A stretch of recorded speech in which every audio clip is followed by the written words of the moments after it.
Quero ler esse estudo para vocês. Paternidade e compromissos financeiros. Impacto na pensão alimentícia. Luiz Márcio dos Santos. Carlos Roberto Clímaco. Vanderlei Francisco da Graça. Resumo. Este artigo tem como objetivo promover e estimular uma análise mais clínica e humana nas solicitações de revisão de valores de pensão alimentícia. A intenção é evitar que o alimentante sofra penalidades previstas no Código Civil, incluindo a possibilidade de prisão. O foco principal é garantir todos os direitos do alimentado, assegurando seu sustento adequado. No entanto, é crucial considerar as circunstâncias específicas do alimentante, como desemprego ou rebaixamento de salário, que podem justificar uma revisão dos valores estabelecidos.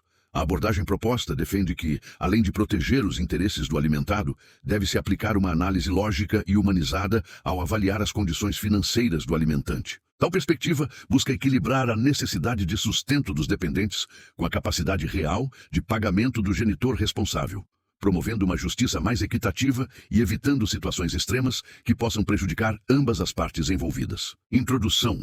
A pensão alimentícia é um tema de grande relevância no âmbito jurídico e social, desempenhando um papel crucial na garantia do sustento e bem-estar dos dependentes. Sua determinação e revisão frequentemente envolvem questões complexas que transcendem simples cálculos financeiros, demandando uma abordagem que considere tanto aspectos legais quanto humanos. Nesse contexto, este artigo busca explorar a necessidade de uma análise mais clínica e humanizada nas solicitações de revisão dos valores da pensão alimentícia. O objetivo primordial deste estudo é uma reflexão sobre a visão do alimentante no direito de família, o qual deve provar se pode ou não arcar com a pensão alimentícia após uma mudança em sua condição econômica. O mérito não é sobre o direito do alimentado, mas como proteger o alimentante de possíveis penalidades previstas no Código Civil após uma situação repentina, como desemprego ou rebaixamento de salário.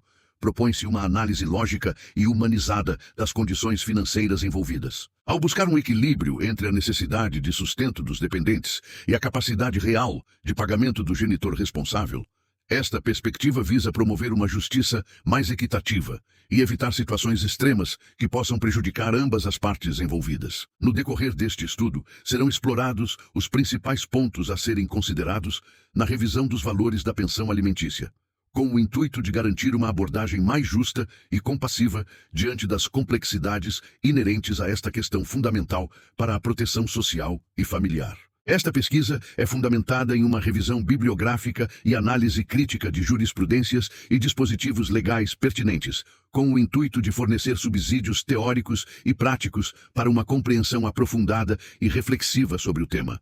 Ao adotar uma abordagem acadêmica rigorosa, este estudo visa contribuir para o debate e aprimoramento das políticas e práticas relacionadas à pensão alimentícia no contexto brasileiro. Pensão alimentícia 1.1. Etimologia do termo. O termo pensão refere-se à renda paga a alguém durante um período de tempo, onde pode ser uma quantia de dinheiro designada por autorização judicial para cobrir as despesas alimentares de uma pessoa, denominada pensão alimentícia. O significado pensão alimentícia nesse artigo refere-se ao valor pago a uma pessoa para o suprimento de suas necessidades básicas de sobrevivência e manutenção. 1.2. Etimologia de alimentos. Alimento é toda substância que, introduzida no organismo, serve para alimentar ou nutrir. Podemos observar que a etimologia é sempre levada ao conceito de alimentar algo, mesmo que seja na expressão jurídica. Segundo o entendimento de Silvio de Salva Venosa, o termo alimentos pode ser entendido em sua conotação vulgar, como tudo aquilo necessário para sua subsistência.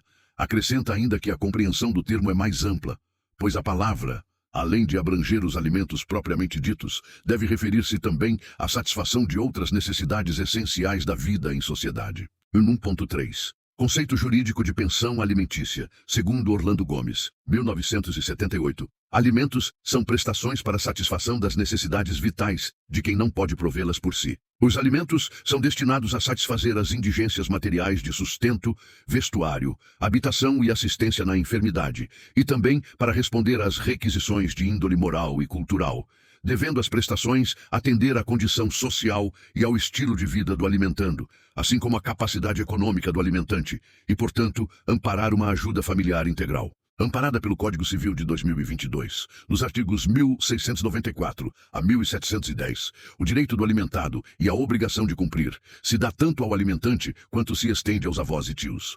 Nos alimentos de que necessitem para viver de modo compatível com a sua condição social, inclusive para atender às necessidades de sua educação. 1.4. Evolução histórica.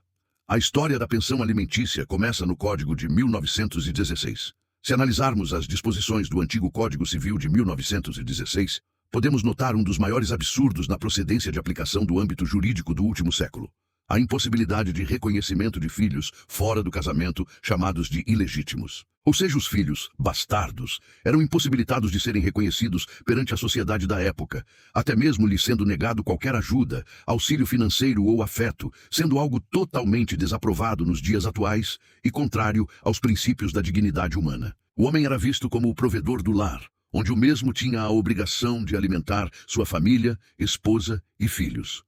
Friedrich Engels afirmou que o homem tinha o estado primitivo e sempre se organizavam em grupos. No início, os indivíduos viviam em um estado mais primitivo, buscando organizar-se em grupos, em que cada qual detinha de uma responsabilidade, sendo o papel do homem cuidar da caça e dos membros do grupo, e das mulheres a criação dos filhos e o condicionamento dos alimentos. De acordo com um estudo realizado por Friedrich Engels, diante um pouco sobre a evolução histórica, demonstra que o homem desde sempre foi designado a alimentar. Obrigatoriedade do alimentante paterno 2.1. Etimologia de paternidade. Paternidade vem do latim paternitas, atis, sentimentos de pai. O artigo 355 do Código Civil de 1916 permitia o reconhecimento dos filhos ilegítimos, que poderiam ser reconhecidos pelos pais, conjunta ou separadamente. Era vedado, porém, o reconhecimento dos filhos incestuosos e ou adulterinos. Artigo 358, antigo CC. Ordenamento jurídico atual. Não se interessa se este filho é de uma relação conjugal ou extraconjugal. O que realmente importa é que se respeite os princípios elencados na Constituição Federal de 1988, que é o da dignidade da pessoa humana, da igualdade entre filhos e do melhor interesse do menor. 2.2. Conceito de paternidade na visão jurídica. Em uma visão social e histórica, o homem vem desde sempre evoluindo, segundo Cabrera, Tamiz, Lemonda, Bradley e Lamb, 2000, constata-se uma evolução do conceito de pai ideal que percorreu as seguintes fases: pai colonial, provedor, moderno envolvido e atualmente colaborador e parceiro. Essas mudanças constantes são dadas diante as estruturas e definições de seus papéis. Esse fato histórico é confirmado na tese de doutorado de Ana Barreiros de Carvalho. Em decorrência dessas mudanças sociais, a imagem da paternidade moderna consolidou-se com a família nuclear burguesa, caracterizada por uma rígida divisão de papéis sexuais e pelo distanciamento entre o lar e o espaço de trabalho. Para Fussman e Caliter, entretanto, o modelo ideal de pai tem sofrido muitas mudanças, passando de pai como modelo de educação moral e disciplinar para ser o provedor, seguindo-se do modelo de amigos e, finalmente, mudando para ser o modelo de nutridor e colaborador. Para os autores, pesquisas indicam mudanças no significado de ser um bom pai. Segundo Jones Figueiredo Alves, 2020, a paternidade apresenta-se também como uma ficção jurídica, conforme a lei. Nos casos de inseminação artificial heteróloga, onde o filho é havido como do marido da mulher inseminada com sêmen de terceiro, há tanto prestando aquele seu consentimento, e este pai figura, no plano dos fatos, como um pai socioafetivo, ou quando a paternidade pode obter novos modelos, como o da paternidade dúplice. Segundo Jones Figueiredo Alves, a paternidade apresenta-se também como uma ficção jurídica, conforme a lei e, nos casos de inseminação artificial heteróloga, onde o filho é havido como do marido da mulher inseminada, com sêmen de terceiro, há tanto prestando aquele seu consentimento, e este pai figura, no plano dos fatos, como um pai socioafetivo, ou quando a paternidade pode obter novos modelos, como o da paternidade dúplice. No entendimento jurídico, a paternidade pode ser denominada como os pais biológicos, adotivose os socioafetivos. É de suprema importância dizer que ser pai é de uma grande responsabilidade. Diante disso, o STF, Supremo Tribunal Federal, votou em uma RE, recurso especial que o pai socioafetivo, estando ou não no registro da criança, é responsável por ela. Jurisprudência 1. Recurso especial. STF Acordão.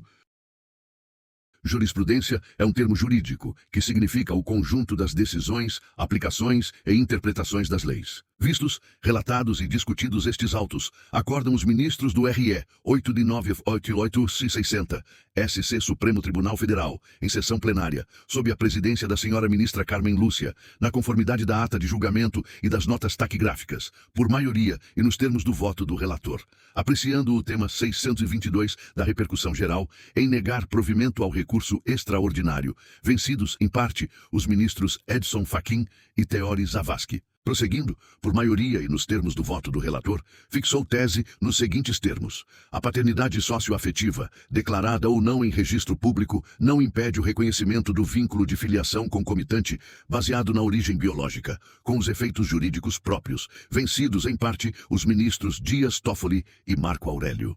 Brasília, 29 de setembro de 2016. Luiz Fux. 2.3. Obrigação de alimentar. Constituição da República Federativa do Brasil, de 1988. O artigo 226 da Constituição diz seriamente sobre o direito resguardado da base familiar em nosso parágrafo 7 deste artigo. Artigo 226. A família, base da sociedade, tem especial proteção do Estado. 7. Fundado nos princípios da dignidade da pessoa humana e da paternidade responsável, o planejamento familiar é livre decisão do casal, competindo ao Estado propiciar recursos educacionais e científicos para o exercício desse direito, vedada qualquer forma coercitiva por parte de instituições oficiais ou privadas. Estatuto da Criança e do Adolescente, Lei no 8.069, de 13 de julho de 1990. Artigo 26. Os filhos havidos fora do casamento poderão ser reconhecidos pelos pais, conjunta ou separadamente, no próprio termo de nascimento, por testamento, mediante escritura ou outro documento público, qualquer que seja a origem da filiação. Parágrafo único. O reconhecimento pode preceder o nascimento do filho ou suceder-lhe ao falecimento, se deixar descendentes. Artigo 27. O reconhecimento do estado de filiação é direito personalíssimo, indisponível e imprescritível, podendo ser exercitado contra os pais ou seus herdeiros, sem qualquer restrição, observado o segredo de justiça. Código Civil, Lei N. o 10.406, de 10 de janeiro de 2002. Artigo 1607. O filho havido fora do casamento pode ser reconhecido pelos pais, conjunta ou separadamente. Artigo 1608. Quando a maternidade constar do termo do nascimento do filho, a mãe só poderá contestá-la, provando a falsidade do termo ou das declarações nele contidas. Artigo 1609. O reconhecimento dos filhos havidos fora do casamento é irrevogável e será feito. E, no registro do nascimento, segundo, por escritura pública ou escrito particular, a ser arquivado em cartório. Por testamento, ainda que incidentalmente manifestado. Quarto, por manifestação direta e expressa perante o juiz, ainda que o reconhecimento não haja sido o objeto único e principal do ato que o contém. Parágrafo único. O reconhecimento pode preceder o nascimento do filho ou ser posterior ao seu falecimento, se ele deixar descendentes. Artigo 1610. O reconhecimento não pode ser revogado, nem mesmo quando feito em testamento. É preciso que entendamos o que é a obrigação alimentar. Venosa discorre sobre o assunto. A obrigação alimentar está diretamente ligada à manutenção da vida e à subsistência dos indivíduos, visto que o primeiro direito fundamental, observado na Constituição Federal de 1988, em seu artigo 5º, é a inviolabilidade do direito à vida a todos. Este torna-se compromisso do Estado democrático de direito. Para o direito, a expressão alimentos ultrapassa os gêneros alimentícios, referindo-se também aos materiais necessários a manter a dupla troca orgânica que constitui a vida vegetativa, bem como habitação, vestuário e remédios. Uma vez que o ser humano, durante toda a sua existência, carece do amparo de seus semelhantes e de bens essenciais para a sobrevivência, destaca-se a necessidade de alimentos. Nesse contexto, o termo alimentos é compreendido como tudo aquilo necessário para a sua subsistência. No mesmo entendimento, Dona acrescenta e completa dizendo que, dessa maneira, a obrigação alimentar existe para que o direito à vida seja assegurado e possui uma finalidade fundamental: atender às necessidades de quem não pode garantir sua própria subsistência. Dona, 2012, página 1. Direitos do alimentado. O direito do alimentado refere-se à obrigação legal de garantir as necessidades vitais de uma pessoa por meio de alimentos. Obrigação de prestar alimentos. O dever de prestar alimentos é imposto por lei para garantir as necessidades básicas do alimentado. Relaciona-se com o direito à vida, à preservação da dignidade humana e o direito da personalidade. Os alimentos são prestações pagas periodicamente por alguém a outra pessoa para suprir sua subsistência ou condição social. Em sentido jurídico, alimentos incluem tudo o que é necessário para o sustento, cura, vestuário e habitação da pessoa, além de atender à sua educação, se forem menores. A lei garante ainda que parentes, cônjuges ou companheiros podem pedir uns aos outros os alimentos necessários para viver de acordo com sua condição social, inclusive para atender às necessidades de educação. Artigo 1699, Código Civil. O principal direito do alimentado é receber regularmente a pensão alimentícia. de acordo com o estabelecido pelo juiz ou pelo acordo entre as partes, para que possa manter o padrão de vida. A pensão alimentícia deve ser fixada de forma a garantir que o alimentado possa manter um padrão de vida semelhante ao que tinha antes da separação dos pais ou da dissolução da união estável. Deveres do alimentante diante suas circunstâncias financeiras, resguardando o direito do alimentado. 4.1. Deveres do alimentante. O principal dever do alimentante é pagar regularmente a pensão alimentícia, de acordo com o estabelecido pelo juiz ou pelo acordo entre as partes. Como Venosa discorre sobre esse assunto, não se pode pretender que o fornecedor de alimentos fique entregue à necessidade, nem que o necessitado se locuplete à sua custa. Cabe ao juiz ponderar os dois valores de ordem axiológica em destaque, bem como a vida com dignidade, não somente de quem recebe, mas também de quem os paga. Destarte: só pode reclamar alimentos quem comprovar que não pode sustentar-se com seu próprio esforço. Não podem os alimentos converter-se em prêmio para os nécios, indolentes e descomprometidos com a vida. Se, no entanto, o alimentando encontra-se em situação de penúria, ainda que por ele causada, poderá pedir alimentos.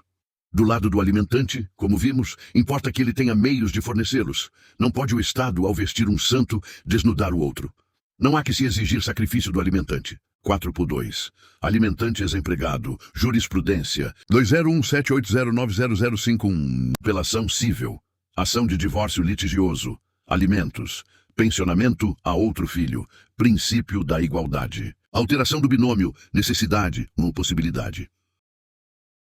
Considerando que o apelante já arca com pensão alimentícia de outro filho no mesmo percentual, 30% do salário jus mínimo, e sendo o valor fixado razoável e proporcional, ainda que distante do necessário para custear as despesas do menor, não vislumbro razão para alteração da sentença atacada em respeito ao princípio constitucional da igualdade de direito dos filhos, artigo 227, parágrafo 6º, CF 88, apelação conhecida e desprovida. O entendimento do tribunal sobre a questão já é pacificado sobre a situação de desemprego do alimentante que não exime o devedor de alimentos da obrigação de alimentar, pois existem outras fontes de renda.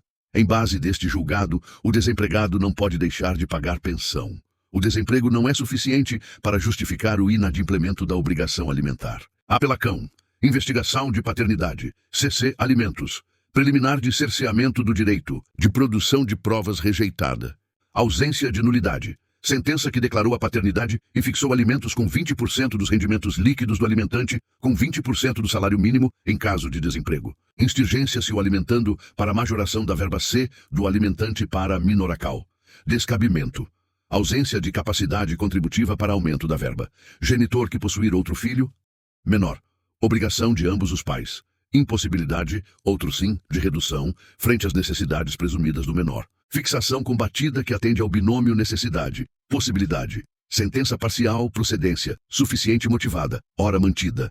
Art. 252, do RIT DSP. Recursos não providos com observação. Dessa maneira, aguarda-se o parcial provincrito cloico erreço nos termos acima detalhados. São Paulo, 23 de janeiro de 2024. 4.3. Redução salarial do alimentante. A redução salarial do alimentante, que é a única fonte de renda que subsidia a obrigação de pensão alimentícia, deve seguir alguns ritos. Vinícius Melo diz: quando ocorre uma mudança significativa nas condições financeiras do alimentante, quem paga a pensão, como uma redução salarial, é possível solicitar a revisão do valor da pensão alimentícia.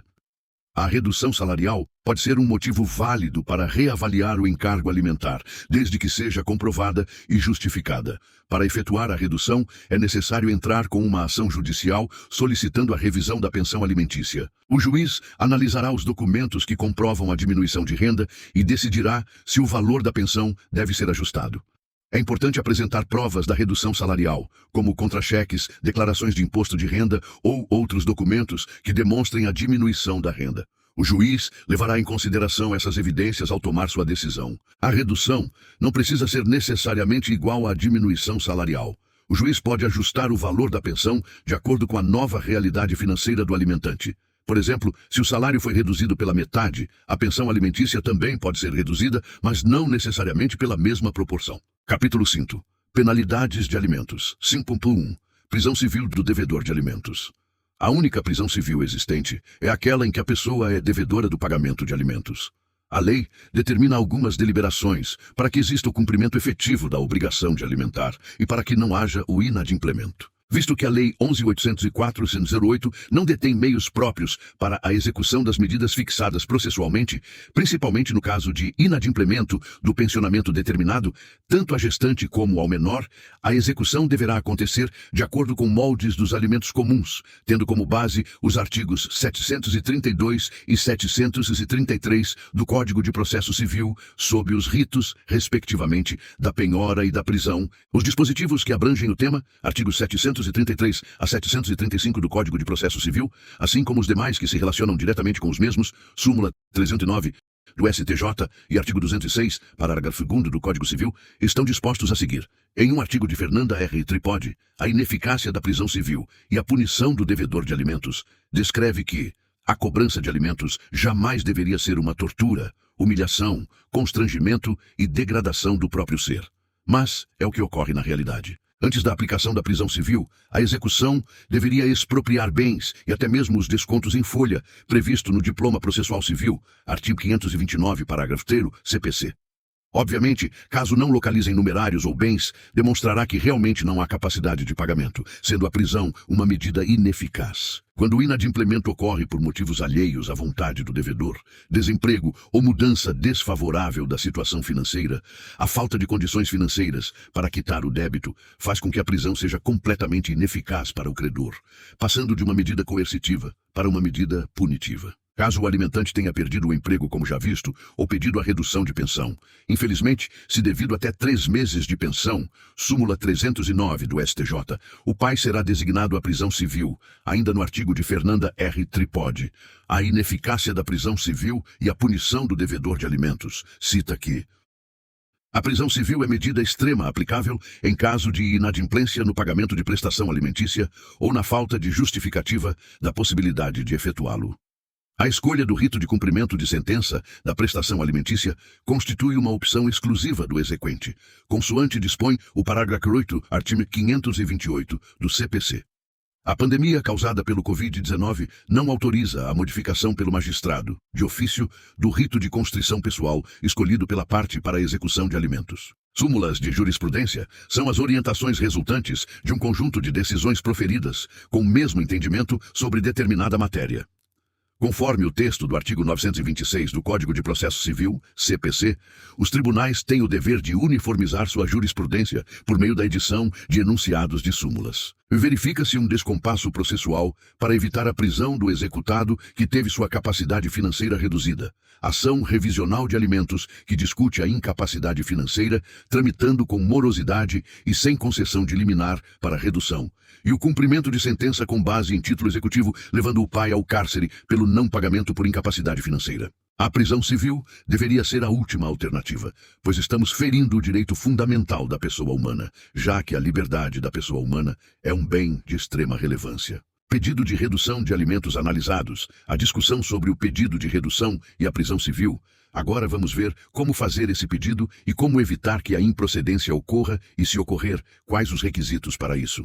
O artigo 1699 do Código Civil e o artigo 15 da Lei 5.468/68, Lei de Alimentos, prevêem que, se após a fixação dos alimentos ocorrerem mudanças na situação financeira do obrigado e ou do favorecido, poderá o interessado requerer que seja a decisão judicial ou o acordo sobre alimentos revisto, solicitando assim a redução dos alimentos. Inviável, em sede de recurso especial, modificar o acórdão recorrido que, observando o binômio necessidade-possibilidade, entendeu não ser possível acolher o pedido de exoneração, mas sim o pedido alternativo de redução da verba alimentar originalmente fixada, tendo em vista que a análise do tema demandaria o reexame do conjunto fático probatório, o que é vedado nos termos da súmula número SSTJ. De outro modo, ao se analisar a justificativa das ações revisionais, cabe ressaltar o entendimento de Spengler, 2002, de que inclusive não haveria que se falar em modificação do encargo anterior, e sim de uma adaptação do valor dos alimentos à realidade fática das partes, consequentemente sendo os alimentos estabelecidos em conformidade com as possibilidades de quem os paga e as necessidades de quem os recebe, sendo prestados com periodicidade e não de forma única e estanque, podem e devem ser revistos sempre as partes vislumbrarem alteração ou desequilíbrio.